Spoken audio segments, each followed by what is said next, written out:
Do t'i kthejmë edhe njëherë ngërçit politik në nivelin qendror në Kosovë problemeve të brendshme të Kosovës. Në studio kam të ftuar deputetin e Lidhjes Demokratike e Kryeministri mirë se erdhën në Kombas. Mirë se gjatëm, faleminderit. Pak më herët e trajtova nëse është bërë normale tash, nëse është shndruar në normalitet kjo çështja e dështimeve në kuvendin e Kosovës, apo ju duket edhe juve se një farë rituali ku dini ku po shkoni dhe dini si do të përfundoj krejt ajo ditë e megjithatë kohë shkurt në sallën plenare? Këtë pyetje po i përgjigjem dy aspekte. Aspekti i parë, i cili është në ajo që nëse duket normale se jo, kjo është absolutisht një situatë shumë e pakëndshme për të gjithë ne, edhe është më e pakëndshme kur e dim që rezultati do të jetë i njëjtë, sepse me numrat e njëjtë dhe procedurën e njëjtë, rezultati del i njëjtë. Pra, absolutisht kjo nuk është normale dhe duhet të ketë një dalje për kësaj situate e cila është edhe imperativi kohës që Kosova të ketë institucionet e veta votuesit të kenë ata të cilët i kanë zgjedhur vetë. Kur nisesh me shku në kuvend prej shtëpisë, a e din çu shko me përfundu vazhdimin e seancës? Normalisht deri tani kjo ka qenë edhe skenari i njëjtë, numrat e njëjtë, me thonë drejtën edhe numrat tani s'po janë të njëjtë se po dalin çdo ditë më pak, edhe rezultati dihet. Me kushtetuta e përcakton se kush duhet ta ketë kryetarin e parlamentit, ne nuk kemi pretendime si LDK që ta kemi kryetarin e parlamentit, njëkohësisht përgjegjësia bie mbi ata që kanë dalë të parët dhe normalisht që duhet t'i japin një skenari cili ofron zgjidhje kësaj situate të pakëndshme politike për të cilën jam shumë i sigurt unë dhe gjithë të tjerët që nuk i duhet Kosovës në këtë kohë. Pra jeni të thanë paka shumë që ka ra edhe entuziazmi dhe interesimi edhe i deputetëve për me marrë pjesë në këto vazhdimet e seancave? Jo, me thonë drejtën, pjesëmarrja e deputetëve është paka shumë ajo që ka qenë gjithmonë, por votat po dalin çdo seancë po dalin pothuajse gjithmonë më pak. Dhe ju jeni betonizu për këtë qëndrimin kundër votimit të fshehtë dhe s'po votohet as komisioni. Pse keni problem këtë çështjen e votimit të fshehur? Fillimisht si procedurë për votimin e kryeparlamentarit ka qenë procedurë e hapur dhe një procedurë e tillë duhet vazhdojë e hapur, domethënë këtë e rregullon rregulloria e funksionimit të kuvendit. Po këtu po flasim për pjesën se si duhet funksionojë sipas rregullores së aprovuar që funksionon kuvendi, ndërkohë nëse i bëjmë analizë politike, kjo del domon diçka tjetër dhe mendoj që kjo analizë vërtet e jep një diçka që është prapë them e pakëndshme dhe e parësyeshme. Pse duhet me votim të fshehtë? Cila është arsyeja? Çka përfitojmë nga një votim i fshehtë? A është çështje se numrat sipas vetvendosjes? A është çështje se institucioni më i lartë i shtetit i nënshtrohet një pazari me çmim më të ulët ose më të lartë që të marrë 1 ose 2 deputet ose x deputet, dhe pse duhet që të ulet kjo transparencë që vërtet gjithmonë është proklamu kaq shumë dhe të kalojmë në një votim të fshehtë ku nxjerr në papazaret eventualisht kamuflon ose fsheh votat të cilat nuk do donin të kalonin një kandidat përmes vota të tilla siç mund të jenë votat e listës serbe. Pra, a është kjo... Ju po konsideroni që nëse votohet në mënyrë të fshehtë, lista serbe mund ta kaloj këtë fazë? Unë e konsideroj si dëmtim i madh i transparencës së funksionimit të kuvendit, kalimi në vot të fshehtë, as më tepër që kjo nuk mund ndryshohet si procedurë, por e dinë edhe ata që kanë propozuar, po domthonë situata është e tillë që institucioni më i lartë i shtetit nuk duhet të nënshtrohet pazareve të tilla që të siguroj ose të blejë një vot lart ose poshtë. Vetvendosja po citon një akt vendim të gjykatës kushtetuese ku përmendet edhe mënyra e votimit të hapur dhe mënyra e votimit të fshehtë. Sakt, nëse kjo fillon me votim fshehtë, por jo nëse procedura e votimit të hapur dështon dhe e kthejmë votim fshehtë. Pra ju do të ishit okay nëse do të ishte propozuar që në fillim kjo mënyrë e votimit. Mënyra e votimit propozohet në fillim dhe një proces i njëjtë e përfundon votimin, po në të njëjtën mënyrë që ka filluar.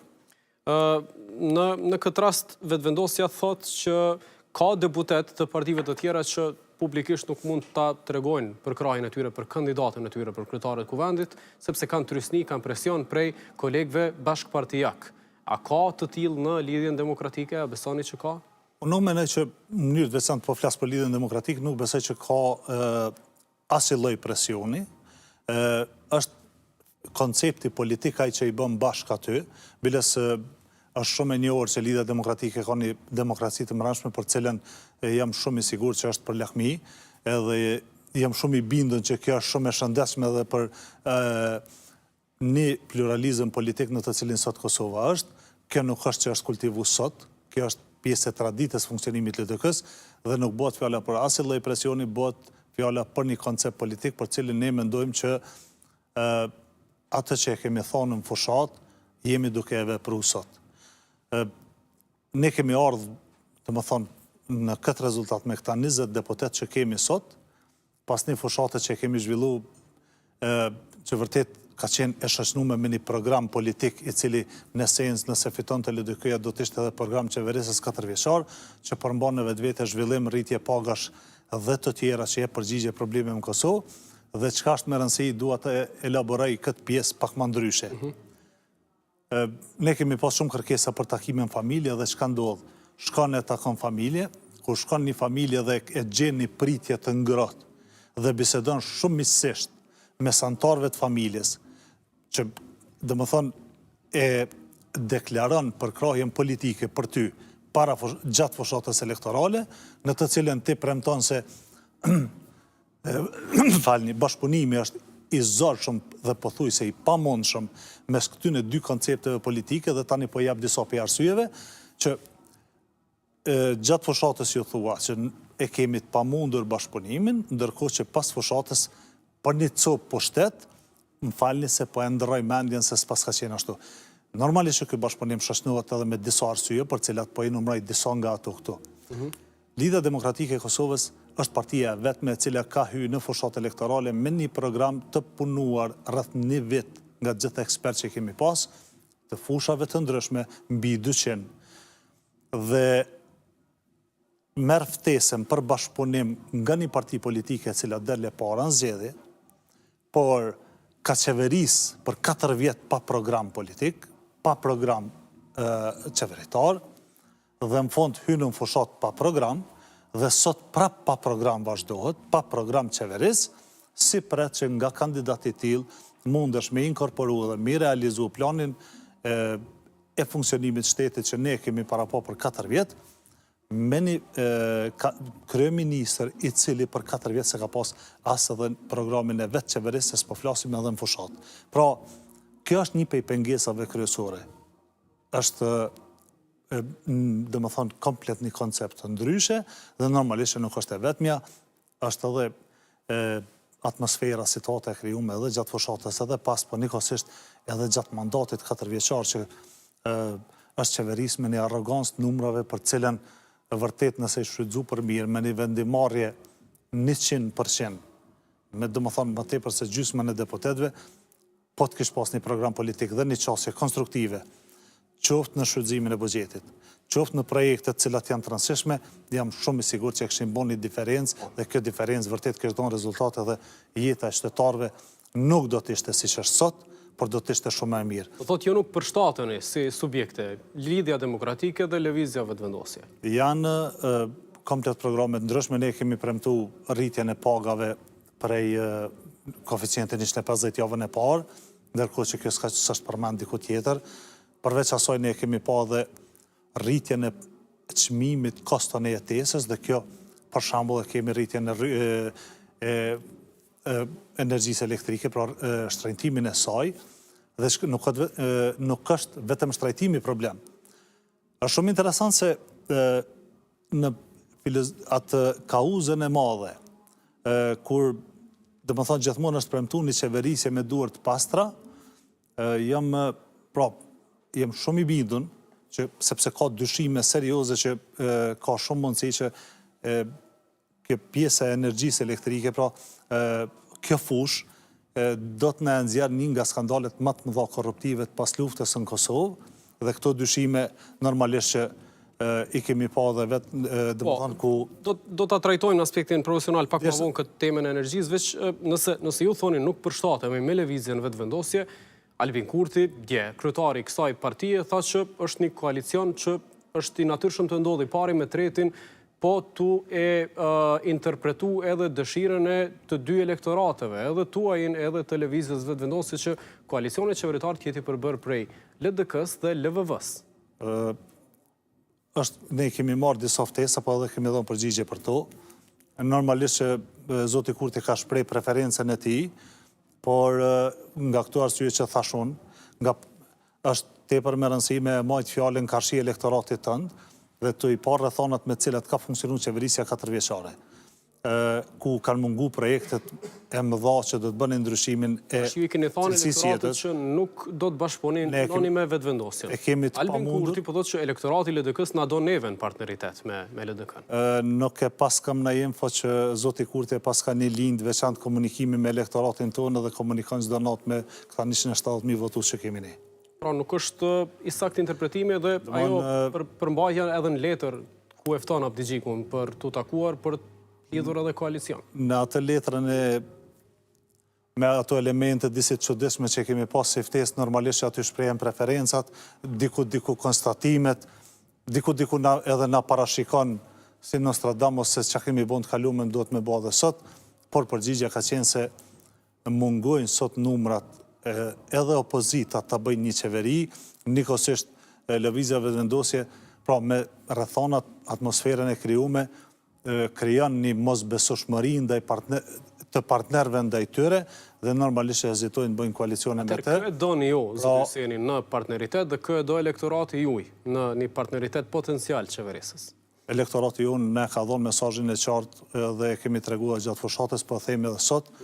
Lidha Demokratike e Kosovës se ka dhënë përgjigjen e vet se cila duhet të jetë një formulë për dalje nga kriza, është propozimi i vetëm jo bllokues. Prandaj Kjo është ideja që është propozimi i parë dhe i vetëm deri sot i cili e jep rrugën e zhbllokimit të institucioneve dhe njëkohësisht e ofron si zgjidhje qeverisjen kalimtare, e cila vërtet kish pas mundësi deri në zgjedhjen e presidentit me ju dhënë përgjigje shumë për problemeve të cilat sot qytetarët tonë ballafaqohen.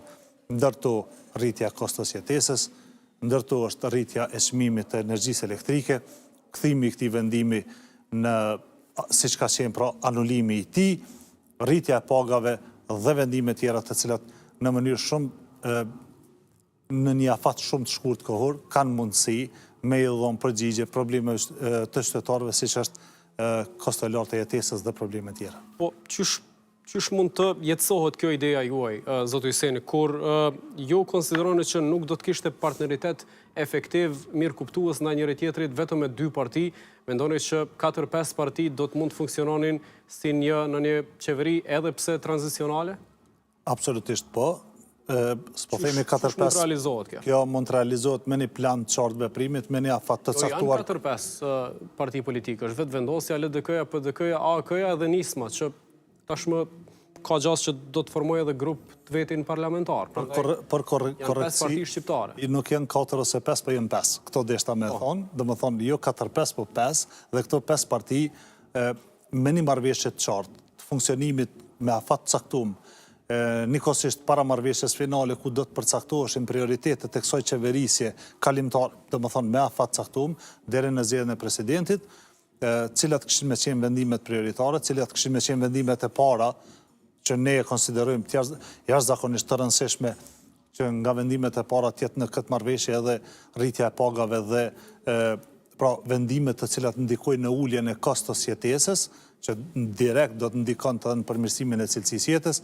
Këtu mendoj që duhet ishin prioritetet deri në zgjedhjen e presidentit, kur atëherë do të shkonin në zgjedhjet tjera të reja parlamentare. I keni dëgjuar besoj interpretimet edhe komentet e sidomos të aktorëve të vetëvendosur që thotë që Kosova nuk është megjithatë në një gjendje të jashtëzakonshme që të ketë unifikim të krejt spektrit politik për një qeveri pa opozit. Qysh e komentoni këta? Jemi me të vërtet në një situatë ku nevojitet një bashkim i tillë? Është pa që nuk janë numrat as nga partia fituese për qeverisë dhe po shifet për ditë. Po numrat megjithatë bëjnë një gjendje të jashtëzakonshme për një shtet. Nuk flitet për gjendje të jashtëzakonshme, flitet për një situatë në të cilën asnjë nga taborët politike nuk e kanë numrin e mjaftueshëm me bëni qeveri stabile. Pra jo për gjendje të jashtëzakonshme, ky është një devijim i propozimit tonë, i qëllimshëm, sepse ne asnjëherë s'kemi thonë që jemi në gjendje të jashtëzakonshme, themi pas një analizë të gjendjes faktike të numrave, qoftë nga partia fituese dhe ana tjetër e partnerëve të mundshëm të koalicionit të cilët nuk kanë besueshmëri, po një koalicion të mundshëm me këtë parti, dhe pjesa tjetër e opozitës të cilët prap nuk janë numrat mjaftueshëm për një qeverisje stabile. Pra, në një mënyrë ose tjetër, pozicionimi politik për koalicione e bën pothuajse të pamundur formimin e një qeverie e cila do të kishte numrat e mjaftueshëm të jep që të funksiononte normalisht dhe të mos kishte pengesa. Qysh përgjigjeni komenteve të vetëvendosjes që megjithatë ju e doni patjetër edhe PDK-n në qeveri, jo veç lëvizjen vetëvendosjes si partnere? Unë mendoj që lëvizja vetëvendosja nuk është hera e parë që merret me propagandë. Kjo është propagandë. Absolutisht po. Dhe tani propaganda më e madhe është që do të qeveriset me lëvizjen vetëvendosje, me një qeverisje me duart pastra dhe ndërkohë ka shumë mundësi dhe ka dyshime që ka me qenë qeveria me skandalet më të korruptive në herë që ka ndodhur në Kosovën e mas luftës. Pra, edhe kjo është pjesë e propagandës, nuk është e vetmja. Ne nuk themi asnjëherë opozita, po gjithmonë themi LDK-ja. Pra, qeverisja 4 vjeçare ka dhënë një shembull të një funksionimi me arrogancë, pa projekte konkrete, që është shoqëruar edhe me disa paradokse të quajmë të funksionimit, ku e kemi pa për shembull themelohet kompani vitin 2022, vitin 2024 del kompania e 8 më e madhe në Kosovë, 2 punëtor pa adresë në Kosovë. Nuk besoj që këtu ka dyshime që duhet të ketë, domethënë, ka probleme korruptive në këtë kontroll, pra dyshimet janë, mendoj që është pjesë e prokurorisë, por që duhet një sqarim duhet. Pra, kjo është vetëm njëra nga ato. Kemi pa dhe afera tjera, kemi pa dhe njerëz të arrestuar dhe del që nuk ka qenë standard qeverisja me duart pastra, por ka qenë propagandë, dhe kjo propagandë mendoj që vazhdon edhe sot, normalisht që janë të lirë me thonë cilin do mendim që e kanë, por ajo nuk është e vërtetë. E pse atëherë doni në koalicion edhe tranzicional një parti që e cilësoni me këto epitete? Sepse nuk e cilësoj me këto epitete, ne ato që i kemi pa për ditë edhe jemi bazuar në fakte që janë prezantuar, thuhen këto, por ajo pse duam që të jemi bashkë me ta për një qeverisje tranzicionale, është kjo qeverisje kalimtare, është e nevojshme për shkak të numrave dhe pozicioneve politike që kanë partitë. Kush do të ishte kryeministër në këtë qeveri? Kjo do të ishte pjesë e marrëveshjes. Pjesë e marrëveshjes. A besoni ende në këtë ide? Ne s'kemi pa akoma në propozim tjetër, i cili do të jepte përgjigje kësaj blokade dhe kësaj krize, që ne të ishim si Kosovë me institucione edhe pra në situatën që jemi edhe në këtë ndryshimet e mëdha geopolitike që ndodhin botë, politika e jashtme që ka qenë një dështim i plot dhe besoj që pajtohen shumica nga ne, politikat e brendshme, politikat ekonomike që nuk kanë qenë aty ku duhet që të jenë në ndihmë edhe të bizneseve të vogla, edhe të mesme, edhe të qytetarit, edhe të kosto jetesës, mendoj që një qeverisje e tillë do të kishte mundësi të adresante këto probleme dhe për një kohë të shkurt thjesht të ndryshoj cilësia e jetesës së qytetarit tonë. Nëse Albin Kurti thot që unë i kam votat, ose testomni nëse i kam votat, po fillimisht kalojeni një fazë për cilën lëvizja vetëvendosje ka të drejtë, si pas vendimit kushtetuesës ta propozoi kandidatën për kryetare të kuvendit. Pse nuk po e testoni Kurtin, nëse do t'jetë apo jo në një mandat të tretë qeverisës? E kam dëgjuar këtë verzion. Është propozim kushtetues i lëvizjes vetëvendosje kandidati për kryeparlamentar, por nuk e imponon dot nëse si ke numrat. Dhe me arrogancë nuk e imponon as edhe një kandidat përkundër asaj që e ke të drejtën kushtetuese të propozimit, por nuk i ke numrat. Tani, vim të kjo testomni, unë e shoh si një shenjë papjekurie politike me fjalor tillë të drejtohet dikush që sot është i pari, pra si parti e parë në Kosovë, dhe thot testomni, nuk është politika testomni edhe loj fëmijëve, hajde kush po del i pari i fundit, po dohet propozim konkret. Ky propozim është lojë fëmijësh. Ky propozim, unë mendoj që paraqet një papjekuri politike, testomni se hajde se e shohim çdo ditë, çdo 48 orë është duke u testu lëvizja vetëvendosje dhe duket që nuk i ka numrat. Pra, po Kjo është testi. Edhe Albikurti apo veç propozimi i vetëvendosjes, Albania Agjiu dhe subjekti. Ne, do më thonë, asëherë s'kemi shku me testuas me basi gjonë kuvend, por shifet që numrat nuk janë. Dhe çdo 28 orë është një test. Dhe në këtë test po dalin 53, 54, 55 numra.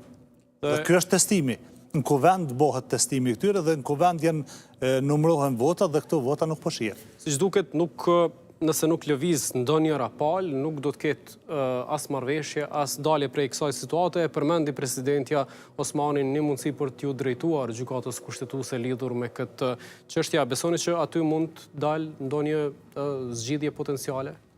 Shikoni, nga pozicionet e veta deri sot pas këtyre zgjedhjeve, pra zgjedhjeve të fundit, edhe e kemi pa ndoshta që e vetmja LDK ka lëviz nga pozicioni vet.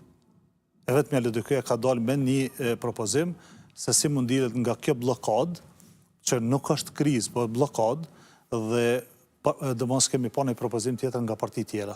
Pra, mendoj që duhet këtë propozime konkrete të cilat ofrojnë një zgjidhje, skenari të cilave është i mundshëm dhe i realizueshëm. Po, ju e njeni mirë sektorin e shëndetësisë, duhet të flas pak a shumë për dëmet potenciale që mund të shkaktohen sektorit të shëndetësisë për shkak të mungesës së funksionalitetit edhe të kuvendit edhe të institucioneve që derivojnë prej zgjedhjeve. A është si sektori brisht nëse nuk ka institucione edhe që i monitorojnë, edhe që mund të marrin vendime në dobi të pacientëve qytetarëve? Për fat keq, në 4 vjet e fundit janë ndru disa ministra. Vërtet është situatë shumë e favorshme për me i bo ndryshimet dhe reformat e domosdoshme dhe të nevojshme nëse ke mundësinë e vendimarrjes dhe qeverisja kalume ka pas mundësinë. Pra ka pas shumicën parlamentare me cilën ka pas mundësi me e kalu çdo ligj dhe ka pas mundësi me e kalu çdo vendim që ka qenë i nevojshëm dhe i domosdoshëm me bo ndryshime rrënjësore edhe në fushën e shëndetësisë, sikurse në fusha tjera. Për fat keq nuk është pa, gjithmonë është folë për shifra të mëdha të shtimit buxhetit, qoftë për ilaçe, qoftë për kushte pune, qoftë për spitale të renovume të cilat për fat keq kanë qenë kryesisht kozmetike, por ndryshime nuk janë pa. Një prej aspekteve të këtyre ndryshimeve që nuk i kemi pa, është edhe tendenca e madhe e ikjes së stafit mjekësor nga Kosova dhe pra orientimi i tyre për punë në vendet e Evropës perëndimore në mënyrë të veçantë si adrese kanë shtetin e Gjermanisë. Kjo është një prej indikatorëve më të qartë që nuk kanë pa ndryshim. Nëse kthehemi në funksionimin e shëndetësisë në nivel vendi dhe bëjmë një analizë, e domosdoshme është sistemi i informimit shëndetësor dhe fondi i sigurimeve shëndetësore, për cilat nuk e thash rastësisht sistemin e informimit shëndetësor paraprakisht se është është para kusht me pas mundësi me implementu fondin e sigurimeve shëndetësore, 2 gjëra tepër të rëndësishme për cilat unë sinqerisht si profesionist shëndetësor, edhe sot që punoj, domethënë se edhe sot kom punu në spital, e kisha pa të domosdoshme me ndodhë për 4 vjet me një mundësi vendimare që ka qenë. Nuk e kemi pa atë pjesë, për fat keq, kemi pa rritje fondesh për listën esenciale, po asë edhe një ditë të vetme, nuk e kemi pa listën esenciale të furnizuar 100% brenda 4 vitesh. Dhe nuk mund pritet më mirë nëse s'ka institucione të konstituume ose të funksionalizume siç duhet. Unë mendoj që kjo pjesë e kësaj blokade institucionale e dëmton funksionimin e çdo aspekti, pra çdo fushë tjetër e dëmton edhe shëndetësinë njëkohësisht, po edhe më e dëmshme është nëse institucionet që vinë ndjekin rrugë të tillë siç ka qenë për 4 vjet në vendimarrje anemike ta quajmë qëse po flasim për shëndetësi, ku ka pas mungesë të marrjes së vendimeve të mëdha që e bojnë ndryshimin e madh, pra reformën e madhe. Duhet kushdo që vjen në qeveri dhe që është pjesë e qeverisë dhe që është ndoshta ministri i shëndetësisë, 1 ta ketë përkrahje, 2 ta ketë një vizion të qartë se cilat janë pikat me të cilat duhet më u marrë për një qeverisje me bo ndryshim.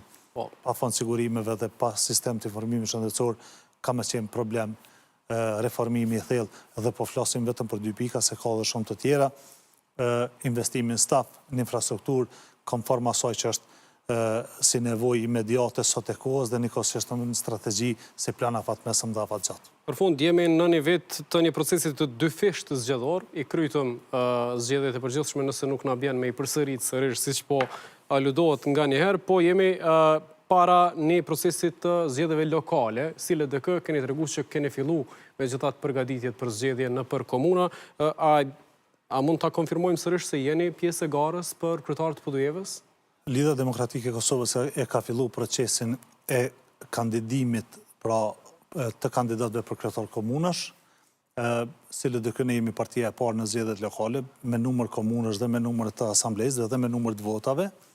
Normalisht që ne i përgatitet i kemi fillu dhe nëse flasim për nivelin lokal, unë se Ekrem Hyseni ndihem jashtëzakonisht i nderuar dhe i vlerësuar nga votuesi llapjan, sepse ka marrë koncentrimin më të madh të votës ndonjëherë që ka ndodhur në llap pe një kandidati dhe kjo vërtet bën ta jep ndjenjen e përkrahjes dhe nikosisht të kthen atë pjesën e përgjegjësisë që duhet të jemi shumë të përgjegjshëm ndaj asaj vote që është vlerësimi i jashtëzakonshëm. Nga 9.200 vota, sa kanë qenë mi 9.200, kjo ta jep një sinjal të qartë, një përkrahje qytetare dhe normalisht edhe unë nuk do t'i iki përgjegjësisë, si proces do të respektohet statuti LDK-s, hapet gara dhe në këtë garë unë do t'i marrë të gjithë, pra me përgjegjësi do t'i marrë të gjitha ato të cilat votuesi e orienton preferencën e tij dhe është shumë interesant që vërtet ky koncentrim me rreth 70% përkrahjes mbrana votës së elektoratit LDK-s, edhe pse rezultati nuk ka qenë i kënaqshëm, rezultati përgjithshëm, prap ka qenë një zgjedhje e votuesit llapjan dhe me atë koncentrim votës normalisht e kanë dhënë një mesazh. Kjo të bën me mendu që mund ta fitosh garën lokale. Kjo të bën me mendu që ne vërtet e kemi pas një përkrahje për cilën është jam përjetësisht mirënjohës votuesit llapjan dhe nikosisht do të jem shumë i përgjegjshëm edhe konform përgjegjësive që na kanë dhënë, qoftë edhe në garën lokale për cilën ne po bëhemi gati dhe jam shumë i sigurt që kemi me tregu një rezultat për cilën kam në shumë fitore. Seni, faleminderit shumë për pjesëmarrjen në Kompasante. Do të kemi rastin sigurisht edhe për tema qendrore dhe lokale të diskutojmë. Faleminderit shumë. Faleminderit juve. Do të flasim për diçka tjetër. Minatorët e Artanës e të Kishnicës tashe një javë kanë hyrë në grevë sepse ende nuk i kanë marrë rrogat për muaj